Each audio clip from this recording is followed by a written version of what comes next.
Welcome to EventUp, the place where people enthusiastic about events stay in the know on the latest trends within the events industry. Live, hybrid, and virtual experiences. From virtual events to conferences, award galas, and everything in between.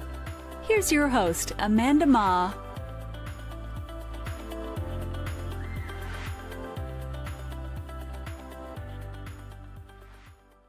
Hello everyone, welcome back to another EventUp episode, and today's guest is someone with incredible experience and knowledge to share. You guys probably already know her. Joining us today is Jill Manoff, Editor-in-Chief of Digiday Media's Glossy and Modern Retail. Jill leads the editorial content and growth strategy for media brands launched in 2016 and 2019. Before joining Digiday Media, she was the editor of Glam.com at Mode Media. She previously also worked at Sears as the editor of Sears Styles and head copywriter for the apparel division. Earlier in her career, she was the fashion editor at Alive magazine, co-founded St. Louis Fashion Week, and worked as a freelance stylist for brands like Anheuser-Busch and Claris. It's great to have you here, Jill. Welcome. Amanda, thank you so much for having me. I'm so excited to be here. So glad to finally get you here. Yeah, I am so excited. We know each other. We go way back. Yes. Okay, so can you share a little bit about your journey in fashion, beauty, and retail in general? Like, how did you even become the editor-in-chief at Glossy? I mean, it's a long story, but I'll give you the Cliff's Notes. And I always say, like, my career path is really owed to a lot of people kind of giving me a chance because I didn't, major in journalism. And I really have just always prided myself on working hard. And I know it's like, I don't know, almost controversial to say like, oh, hustle culture and all of these things, but I do work hard and I'm proud of that. And so I started, graduated college, ended up in some job I didn't love because I was kind of wishy-washy in college about what I wanted to do, and then just found myself writing freelance for a local from St. Louis, eventually became their fashion editor, was there for a very long time, and then at the same time was kind of supplementing my salary with all of these stylist jobs. Got burnt out on that. That is a lot of running around, a lot of work when all I wanted to do was write. And so I ended up at Sears because I was looking for a full-time writing job. And again, I'm really glad that I had that retail experience, especially now being at Modern Retail. And we're talking to brand insiders all the time, and I kind of know the language having that experience, and that was awesome. And so I ended up at Mode Media, a startup in San Francisco. I've kind of moved all around, editor of Glam.com for about a year and a half, and this is where the drama happened. That company abruptly shut down, and I was already a fan of Glossy. It was about 6 months in, and I just applied. I've always been a writer in the fashion world, more so consumer facing. I so appreciated the way that they covered the industry. It was refreshing. It was smart. Whereas, sometimes the trend writing can feel a little fluffy and kind of clickbaity and all of these things. And so I really, before I started at Glossy, I started to I started to write like I would if I were a Glossy reporter, and I was inspired by how they talked about the business side of things and technology. And so when they were looking for an editor-in-chief, and it was just the ideal timing where I was like, I'm going to go for it. It was all the way across the country, from San Francisco to New York. Our focus was fashion, tech, and luxury going in. We eventually incorporated beauty, which became a big part of the business. That's a majority of our readership. And about a little more than half of our content is now beauty focused.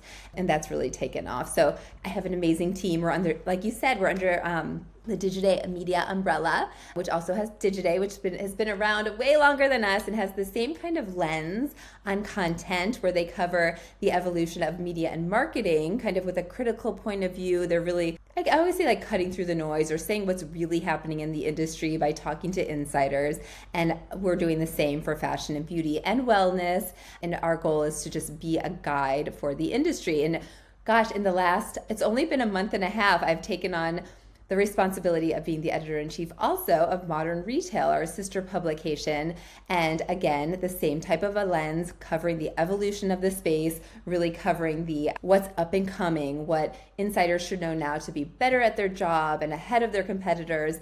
And it covers, there is some overlap with Glossy's coverage where they will cover apparel and footwear and beauty, but it's more all-encompassing in terms of the retail world. We do a lot on Amazon and Walmart and marketplaces, also grocery and some areas that Glossy really doesn't touch. So it's been awesome. It's been a lot of work, but I mean, the strength of the reporters and the teams just makes it so easy, so fun. And I've been there now for over 8 years with Digiday Media. And I always say, like, we try things, we test things. Like, it's always challenging for me because we're always evolving and we're always challenging ourselves. And it's never boring. It's never been boring a single day since I've been there. So I'm loving it. And that was really long-winded. I lied. That was not Cliff's Notes. Jill, no, that's wonderful because I was going to ask you to introduce Glossy for those. There's some people that haven't heard about Glossy yet. So this is great. Thanks for diving into a little bit more of that. How about in terms of, just because you've been in this industry for so long, how have fashion and retail brands really changed their event strategy over the years? I think it's interesting. There's a lot of talk about community and building community and the importance of building community. And I think that the event strategy has become a little bit more, I don't know, kind of come up with an idea and run. Like, it's not quite so planned out. Like, it's not, we're going to do one big event a year. It's kind of how, it reminds me of how brands have talked about working with influencers, where they're like, they moved from like working with a couple of mega influencers and that was their big investment for the year. And now they're working with, smaller influencers all the time, and it's small investments here and there. But yeah, I've seen brands more so with their events move to like small community events, like they'll do a run, like a fashion brand, like let's get together and do a small run. And it's definitely like makes for some memorable interactions, memorable activities. But at the same time, when it comes to the larger events, they seem to be more influencer focused, doing something big, making very sure it's Instagrammable and bringing those influencers there to take great social and to kind of stir up excitement. So I would say the smaller events community, and they're doing a lot of them, and they're not the biggest investment or the biggest to do, I would say. It's kind of just come together or come to our store and hear a one-on-one fireside chat with somebody who's maybe aspirational or inspiring to their community. And yeah, fewer, better, maybe more valuable events. No, more valuable events, not fewer. But yeah, it's great to see, and it's nice to see the efforts. And I think the pandemic changed a lot of that. Which, sorry to bring up the pandemic, but we heard so much from brands that do have a community about how that really carried them through. Our community rallied for us, and they really supported us through this time. And those that didn't have a community and they didn't maybe have money to be marketing at that time and trying to acquire new customers, I think they really suffered for it. So the value of community and leaning into community through events and other really is resonating. And we're actually doing a story about a brand. We hear about all these influencer trips, but now brands are starting to do like customer trips. Basically, it's just like their community and finding people who they want to like further connect with, and they're not maybe the biggest influencers in the house. I love that. Yeah, we're definitely seeing that trend too. And how often are they doing these customer trips? Oh my gosh, this is, I think, the first one that we're writing about. I can't even think of the brand that's doing it. I think it's just a trial, but there's definitely Sarah Spruck-Feiner, who owns our pop vertical. She really does a lot of great content. And what Glossy Pop is a focus on like how culture, specifically platforms and influencers, are shaping fashion and beauty. So it's kind of like culture's influence on the impact on the space, especially as the influencers become the editors and the trends are emerging on platforms. There's a lot of content there. So she's done a lot of stories. She did a whole series on the fact that like community is the new influencer in terms of brands' efforts, which It's exciting. We'll see if this holds on and, the rise of user-generated content as opposed to investing in multi-million follower influencers is something to watch. I think that's going to be a big something to watch throughout this year, 2025. Yeah, for sure. I mean, the evolution of it, you mentioned it, after the pandemic, it's like fewer, better events. And then the Yes. community is so important because especially now we're just trying to be more and more and more efficient, right? Where we're just Yes. don't need everything's Uber to my house. The food, the people, like you just don't need to be out there as much, right? So when you're out, people Yes. are lacking that human to human connection as well. Exactly. You're so true. And then how do you kind of like, I guess that in terms of like live events and experiential marketing, where do you kind of see that going? We talk about consumer event and then more blend of instead of just the bigger influencer, we're now seeing like the smaller one or even on our end, we're seeing a blend of that. So it's like Yep. a lot healthier as well. Yep. Yeah, it's interesting. It really this ties to something that we're trying this year for the first time. And sorry to bring it back to ourselves and Glossy, but we over the last couple of years we've done 3 events called Beauty Pop, and the whole premise is that we're bringing together brands and influencers so they can kind of meet, to kind of do some business if they want to collaborate in the future. We have some great speakers on the stage who are influencers turned founders or celebrities turned founders. Like we've had Gabrielle Union and Lisa Rinna and some celebrities, but also like Chriselle Lim and some of these others that are more, I guess digital native influencers. But what we're trying this year in September, we're taking Beauty Pop to New York and we're making it more of a consumer event because, influencers connecting, well, I'll just say consumers, people, they're hungry to meet the influencers they follow and they see them as like the new celebrity, and brands want to connect with consumers like we're talking about, just as they want to connect with influencers. So we're opening up the event to consumers for the first time. It's a challenge for us because, we're a B2B publication. And so we're having a lot of conversations now about, how do we reach consumers? How do we market to them? How do we make them aware of what we're doing here and show them the opportunity to come and learn from the types of speakers that we have? So a lot of it, we're kind of shaping the content around building your brand because the speakers are, again, influencers turned founders and also influencers. They are a brand in themselves. At the same time, consumers, there are all those stats about how Gen Z, like the job they want is to become an influencer. So hopefully they can kind of learn to build their own brand, quote unquote brand, just as like these influencers are talking about building their business. So we're kind of, I don't know, meshing a couple of worlds there, and it's exciting. So we'll do the kind of almost, you see a lot of events like Sephora and some of these events that are very beauty focused, but we will do some of that sampling and some of those great experiential booths along with the speaker sessions and some great VIP sessions or opportunities for the bigger influencers to also make sure that it's enticing for them, because if it's open to everyone, they want to feel special. Feeling the pressure of planning your next big event? Let Innovate Marketing Group take the stress off your plate. From influencer events to influencer activations and powerful experiences, we create meaningful moments that drive real impact. Exclusive, right? Exclusive, exactly. So we'll see how this goes. Fingers crossed. But I do see it's going in that direction where like consumers are being considered more. Their value has been proven. And more of these events. We heard Ulta, just like Sephora, is launching now an event that's it's like kind of in this similar vein, which is exciting. So I don't know. They're social media marketing opportunities and community builders at the same time. What is this Ulta event? Oh my gosh, we're writing about their experiential IRL strategy. And we haven't written the story yet, but I think that it was recently announced, potentially in their earnings, and I know it's upcoming. I don't know a lot about it, to be honest. Okay. No worries. I'm so intrigued. I'm like, okay, I'm going to look that up afterwards. Yes, for sure. Yeah.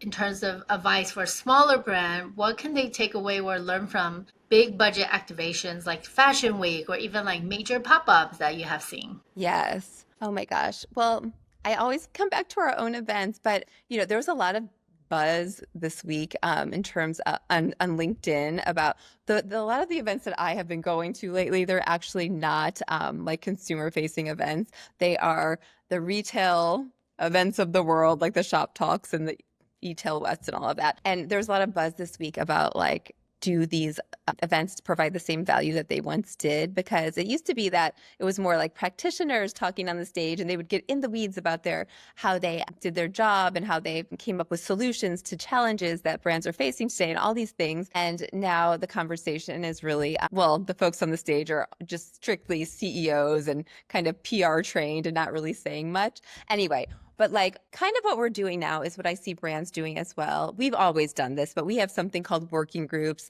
and town halls where outside of like it's opportunity for the attendees and the people who we invite we have something called a challenge board. They share their challenges that fuels these conversations that really prove productive. And we do these small intimate dinners as another event. But this is a way that brands are connecting with their ideal clients or consumers where it's just intimate. And if you can set the stage for conversation from people who other people, the attendees, want to learn from, I feel like that's where the value is, like meaningful conversation, meaningful interaction, like we're talking about when everyone's starving for this. But on the business side, where I'm bouncing between consumer and business so much here, but on the business side, everyone's a little bit struggling right now. And anytime that you can compare notes and kind of realize that everyone's in the same boat and all of these things, I think that's where we're hearing is most valuable. Yeah, like share best practices, right? Yes. Like having like panels, like I think even like the influencer who has what we call, who we have, I guess, point as who's made it, and to share kind of their best practice, but just know that it's evolving so fast, right? What worked a year ago may not necessarily work, but at least then they could let them know, like, look, I literally just started. I remember hearing one of the influencer, he said, I just started because my dad got sick, and then I just want to share information. And that's how he started. And he started cooking because he's like, that was my comfort zone because I don't want to be just sad all the time. So when he cooks and then now he's like this big influencer that cooks. Good for him. It's amazing. It's like the power of virality, because you're right, trends come and go so fast, and who's hot and what's hot, and it's just like it's so fast. But it's awesome to see that like if people even have a hot moment and they're getting attention, they gain the following, and then they gain, I guess, respect from brands and followers, where people do continue to follow them, even if they're not like all the buzz at the moment, and they get that opportunity. So many businesses, I don't know, surfacing out of this virality and the opportunity for affiliate market or affiliate commerce and all of that, which is great to see. But wow, it'll be interesting to see because everybody wants to be an influencer, like we're saying. Yes. And I don't know, everyone that's seeing traction is quitting their day job, and it's scary. I don't know. We'll see. It's always evolving. How about in terms of, I guess, because we talked a lot about like different opportunities, and those are so exciting. And that's the one thing about events, like it's so fluid, and you have an opportunity to make it better each time.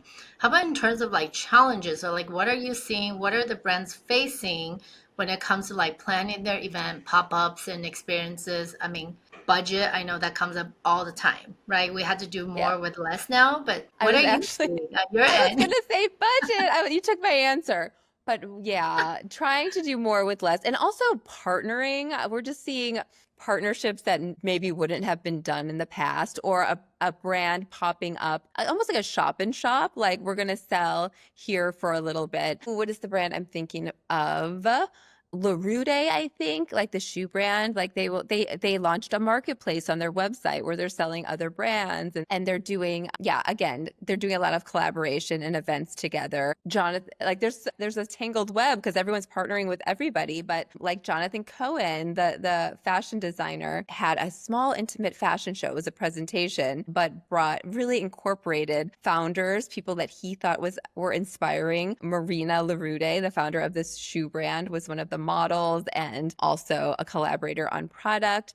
There's just a lot more collaboration and I don't know, appreciation, and I don't know, almost scheming to be able to do something together and make it productive for everybody when money is tight. But Yeah, for a long time we were seeing like a lot of virtual events as a way, like a cost saver, and a lot of like Instagram lives and things. And I think that that kind of, I don't know, people do have the appetite for being out and about. And I don't think that those things are resonating like they once did in general. But yeah, I just think the money's tight. So if they're going to spend money on it, they really want to know that it's like a proven strategy. And so we're hearing a lot when we do a story about something. All of our stories are like almost mini case studies lately because people want to know what is effectively driving traffic, what is effectively driving sales, and kind of how other brands did it. Because yeah, it is like high risk, high reward. And yet like who has money to risk right now, to risk anything when it could flop and then, yeah, kaput. And it makes so much sense, right? It's no longer just about, you said it earlier, fewer and better, and also just like what we call like smart meetings, because you want to make sure it's money well spent because the Yes. budget is high. So you want to make sure the ROI is there. Yes, agree. Okay, trends. So many things. We talked about mushroom earlier, and wellness is continuing to be big. You talk about collab, which we called it last year. We knew that was going to be a hot trend and will continue this year. But Yes. what other trends are you most excited about when it comes to like fashion, retail, or even just like event marketing in general? Oh my gosh. Well, yeah, wellness, you said it. We just had a virtual, I said virtual events aren't resonating. And yet we just had a virtual event. And I guess it depends on the topic of choice because that was a risk. I get that was an example of like, I don't know, entering in and testing the waters before you invest it in a big way because we've never done a dedicated wellness event. And so we're like, we'll do it online. Like, oh, no money spent. Literally, we invite folks and invite authorities in the space to be on panels. And wow, it was like the best virtual event we've ever had in terms of attendance, in terms of RSVPs, who we weren't sure. We're like, do speakers even want to do a virtual event anymore? Or like executives, leaders, and they were all excited to do it. And also more of that competitors on the same panel, they didn't care. They just wanted to be a part of it. But so much buzz around wellness. And we joke that like everything is wellness now because like alcohol companies are branding themselves as wellness and bedding sheets are labeling themselves as a wellness brand. But everyone is just becoming so health conscious. It's almost, for some, it's become an obsession because of the access to data, because of like the Aura Ring and different Apple watches. It's interesting. There's the biohacking element of it all, like in the name of longevity, what can I do to be healthy now? Anyway, it's just wild. I think it's moving so fast in terms of the innovations and yeah, the information, access to information. Somebody yesterday called it like, compared it to athletes, like an athlete's level of access to professionals because of social media and kind of the democratization of all of these different services and also nutrition and all the things. So anyway, there's just so much opportunity in the space. We're seeing beauty brands, especially, and beauty retailers, Sephora, Ulta's going big on wellness, which is interesting, which is a differentiator from Sephora, which will be interesting to see how those two differentiate moving forward. But that's the biggest, like in general, trend that's top of mind right now. And we just had a wellness week this week, actually, on Glossy with a big feature story every day where we talked about sleep wellness and like why everyone's taking creatine. Like, what is this? Are we going to bulk up? Are we all muscle men now? I don't know.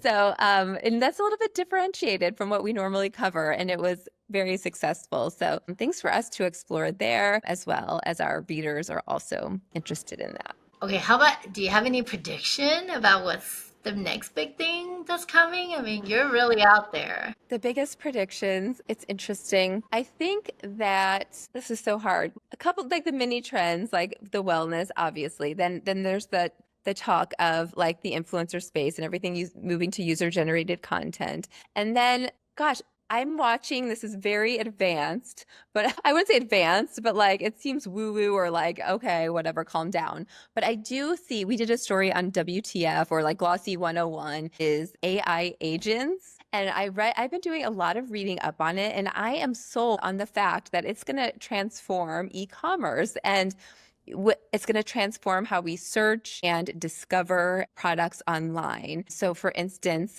the way that it's being worded is like you can search via an AI agent, basically anything and everything on the internet. It's going to cancel out, depending on the functionality and the ability to personalize and the accuracy of it all. But marketplaces and multi-brand retailers online have built their businesses, well, specifically multi-brand retailers built their businesses on their unique curation, and that curation is why people come to their site, and that's very important. We're hearing so much about it now because you can get anything everywhere, but with AI agents, like, and you can discover anything, it kind of brings you everything that's online. I'm doing a poor job in explaining what's happening, but it's going to change search. It's going to change how we shop. I think that's going to be impactful. So watch this space. I think just with everything at our fingertips and the challenges and opportunity that are around e-commerce right now, where you still are kind of searching long and hard for things you want, or maybe you're not seeing exactly what you want,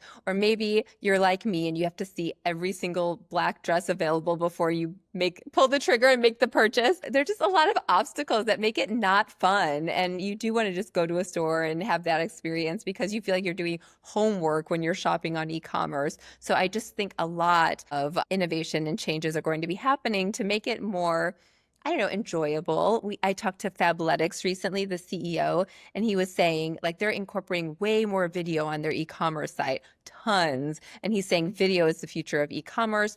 In a couple of years, we're not going to see a stagnant image on e-commerce. Like everything's going to be like very interactive. You're going to be able to see how something fits. You're going to see how it fits on everyone in your size. It's going to be personalized. Everybody will be your size and your, I don't know, and climate and all the things, which I don't know, big implications. I'm talking a lot, but anyway, e-commerce.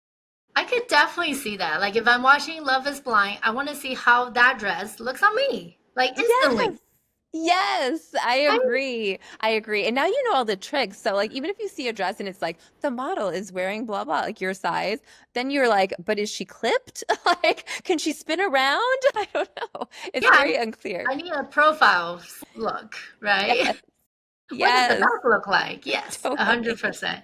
Make it more Yes. interactive, and you're right. It's not no longer just the stagnant photo, but like the video and the more even immersive, right? So you Yes. could really experience it without having to go into the store even. Yes, it's exciting. I think it's needed, but right now those challenges on e-commerce are really like we're talking a lot about the return of retail and there's no more direct to consumer brands and everybody's going into stores and people want that entertainment. It's like we went way so extreme and like all digital and Yes. now we're back and we just want to browse and have fun. It's Mhm. retailtainment. It's so cheesy, but I've been hearing that time and time again. And I think I agree. I like to go to the store. Me too, retailtainment. Oh my God. Okay, I'm gonna listen for that next time.